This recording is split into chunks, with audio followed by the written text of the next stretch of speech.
নদীর উৎপত্তিস্থল কোথায় হয়ে যাবে আমাদের? তিম্বক পর্বত। গোদাবরী উপনদী মনে রাখবে একটা মঞ্জিরা, মঞ্জিরা হয়ে যাবে গোদাবরী উপনদী। এছাড়াও আছে তোমাদের ইন্দ্রাবতী আছে।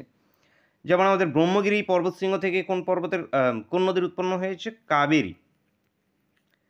কাবেরী নদীর উৎপত্তিস্থল কোথায়? ব্রহ্মগিরি পর্বতশৃঙ্গ, মনে রাখো। ছোটনাগপুর মালভূমিতে আছে আমাদের সুবর্ণরেখা আছে ছোটনাগপুর মালভূমি। মহাদেব পর্বত, এই মহাদেব পর্বত থেকে কার উৎপন্ন আছে? তাপ্তি। মহাদেব পর্বত থেকে তাপ্তি, ইম্পর্টেন্ট একটি নদী, মোস্ট ইম্পর্টেন্ট। নদ নদীগুলো থেকে কিন্তু খুবই প্রশ্ন তোমাদের জিজ্ঞেস হয়ে থাকে। দেখো নেক্সট কোশ্চেন, দক্ষিণ ভারতের দীর্ঘতম নদী কোনটি? দক্ষিণ ভারতের দীর্ঘতম নদী কী হবে আমাদের? গোদাবরী উত্তর হবে। গোদাবরী দক্ষিণ ভারতের দীর্ঘতম নদী, মনে রাখবে। নেক্সট কোশ্চেন,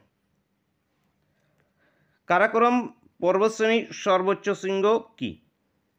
কারাকোরাম পর্বতশ্রেণীর সর্বোচ্চ শৃঙ্গ কি আমাদের? গডউইন অ্যাস্টুইন অথবা কি K2, এটি কেটি নামেও পরিচিত। গডউইন অ্যাস্টুইন বা K2 এটি ভারতের সর্বোচ্চ শৃঙ্গ। উচ্চতাটা কত? 4611 4611 মিটার।